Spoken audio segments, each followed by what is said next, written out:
Buenas tardes, Benedicite, soy el Padre Julio desde el Eremitorio Emaús de la Iglesia Antigua Diversidad Cristiana. Continuamos con la temática de la ascesis monástica y dentro de este tema con la segunda parte sobre el ayuno. Hoy estaremos abordando el ayuno en la tradición monástica, especialmente entre los siglos IV, V y VI, que son los siglos fundantes de la vida y de la espiritualidad monástica. Bien, los padres del desierto se mantienen en la misma línea, la misma tradición que la Iglesia, encontrando en los apotegmas, por ejemplo, el siguiente dicho: después de calcular el gasto de la comida que no debes tomar el día que ayunas, da ese importe a un hermano pobre llegado del extranjero, a una viuda o a un huérfano, a fin de que aquel que reciba y se sacie, ore al Señor por ti. Este es un dicho de Abba Palladio. El ayuno también debe ser equilibrado, debe adaptarse a las necesidades del ser humano. Como veremos de aquí en adelante, no existe una regla para todos, sino que cada persona tiene su regla. Un apotegma anónimo dice lo siguiente: existe el hombre que come mucho y que todavía tiene hambre, y aquel otro que come poco y que está saciado. El que come mucho y que todavía tiene hambre recibirá mayor recompensa que el que come poco y se sacia. Y Casiano, que vivió en los siglos IV y V, un monje eremita en los desiertos de Egipto, que escribió dos grandes obras, las instituciones para monjes y las conferencias.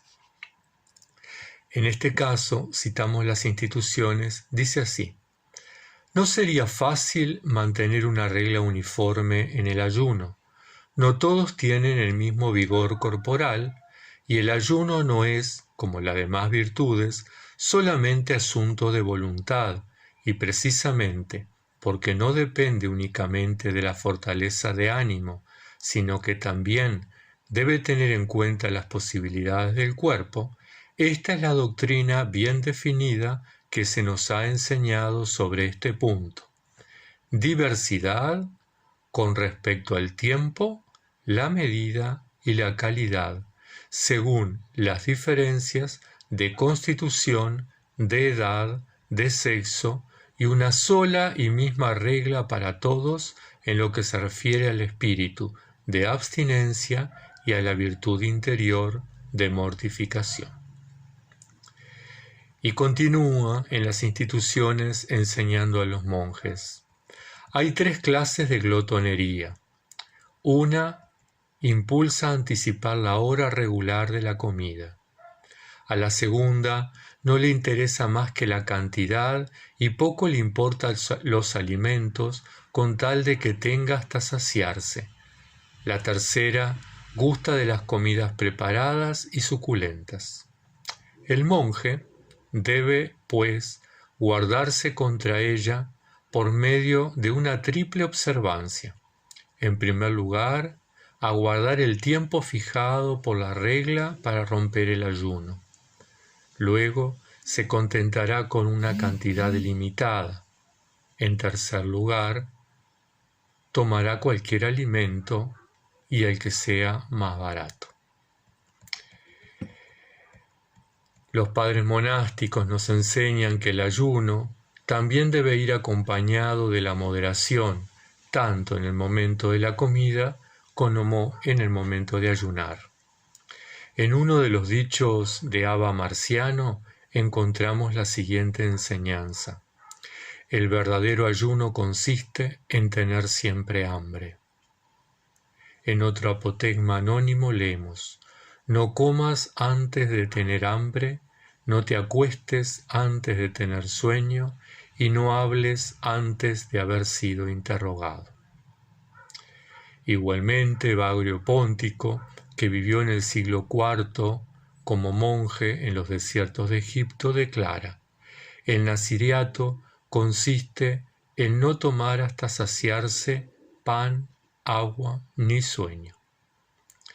Y Casiano, en sus conferencias para monjes, enseña: la regla general que hay que seguir en cuanto a la abstinencia consiste en concederse, según la edad y las propias fuerzas, el aumento que sea necesario para sostener el cuerpo y no la suficiente para saciarlo.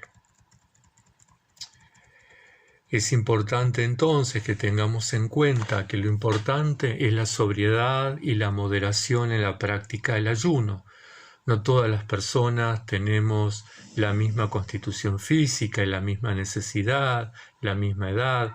Hay personas que están enfermas, hay personas que son diabéticas y por lo tanto necesitan una ingesta cada 3-4 horas, ¿verdad? Entonces siempre es importante tener en cuenta cada situación. Lo que sí es la regla común es que no hay que comer hasta saciarse.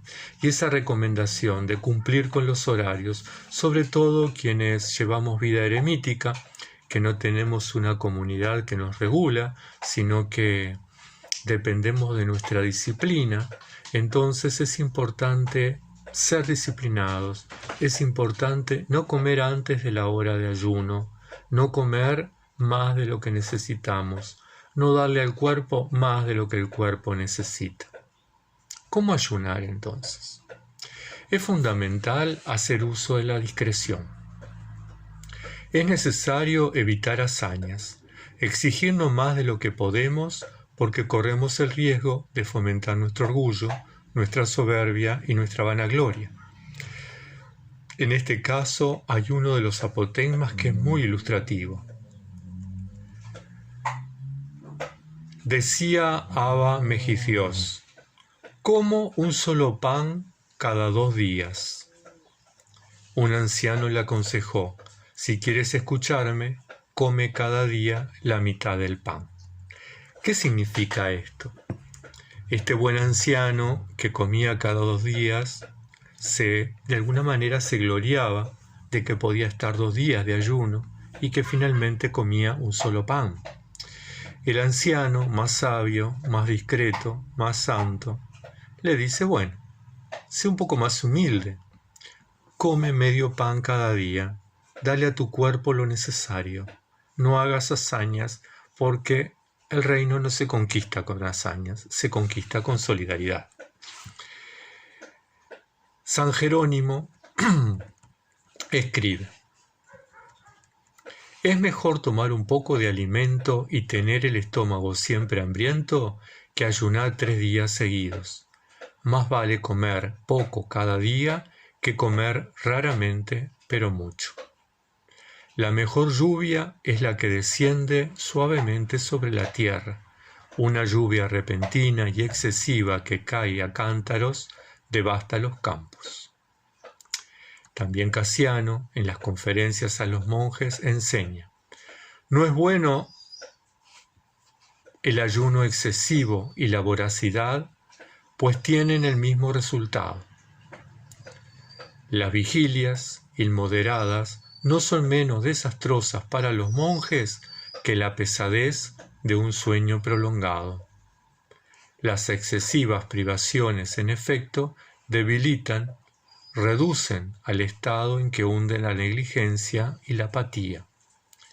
No es bueno los extremos. Una vez preguntaron a San Basilio, refiriéndose a la práctica de los monjes: ¿debemos permitir que se priven por encima de sus fuerzas al punto de no poder observar ya la regla establecida? Y San Basilio responde: la verdadera temperancia, en efecto, no consiste en abstenerse de alimentos inertes, por sí mismos inofensivos, indiferentes, y en tratar así al cuerpo con un rigor que el apóstol condena, sino en renunciar perfectamente a sus propias voluntades. La referencia que hace al apóstol es de la carta a los Colosenses, el capítulo 2, versículo 23, que plantea que ninguno de los excesos que los humanos hagamos son buenos. Continúa el diálogo con esta persona y le preguntan a San Basilio: los ayunos prolongados debilitan para el trabajo. ¿Qué debemos entonces hacer? ¿Preferir el ayuno sin poder trabajar o el trabajo descuidando el ayuno? Y San Basilio vuelve a responder: ayunemos o no ayunemos, es importante que lo hagamos por un motivo propio de piedad. Si la voluntad de Dios que ayunemos, cumplámosla ayunando. Si exige que fortifiquemos el cuerpo por medio de alimentos, comamos no como glotones, sino como obreros de Dios, porque debemos observar lo que dice el apóstol: ya comáis, ya bebáis, o hagáis cualquier otra cosa, hacedlo todo para gloria de Dios. Esto está registrado en la pequeña regla de San Basilio. El ayuno, entonces, es una herramienta para enseñarnos a controlar nuestro cuerpo y acercarnos a Dios. No es un medio en sí mismo. No debemos llegar a debilitar el cuerpo de tal forma que luego no podamos trabajar, no podamos cumplir con el oficio divino, no podamos hacer la lección divina, estemos agotados. Uno de los apotegmas de los padres del desierto es muy ilustrativo a este punto. Un hermano fue a visitar a Abba Silvano en el monte Sinaí. Vio a los hermanos que trabajaban y le dijo al anciano: no trabajéis por el alimento que perece. María eligió la mejor parte. Refiriéndose, ¿verdad?, a aquel pasaje evangélico de Marta y María. El anciano ordenó a su discípulo: Zacarías, dale un libro a este hermano y acompáñalo a una celda donde no haya nada. Cuando llegó la hora nona, miraba por la puerta por si lo llamaban para comer. Como nadie lo llamó, se levantó y se fue al anciano y le dijo: ¿no comen hoy los hermanos, padre? El anciano le contestó: sí. Él dijo: ¿por qué no me llamaste? Le respondió el anciano: porque eres hombre espiritual y no necesitas este alimento. Nosotros, que somos carnales, queremos comer y para eso trabajamos. Tú, en cambio, has elegido la mejor parte, leyendo todo el día, y no quieres comer el alimento carnal. Al oír esto, el hermano hizo una metanía, es decir, un gesto de arrepentimiento, diciendo: perdóname, Abba. Le contestó el anciano: realmente María necesita a Marta, pues fue por Marta que se elogió a María.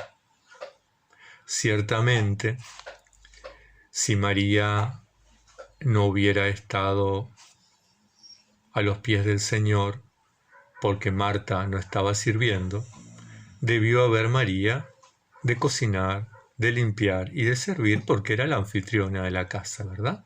María pudo disfrutar de las enseñanzas del Señor, sentarse a sus pies, porque Marta asumió solidariamente la tarea de servir. Bien, nos quedamos por aquí. Hasta la próxima entrega, la tercera parte sobre el ayuno. Que Santa María, siempre Virgen, Madre de Dios, los santos y santas monjes que nos han precedido de las distintas denominaciones cristianas, nos acompañen y nos protejan hasta el próximo encuentro. Bendiciones.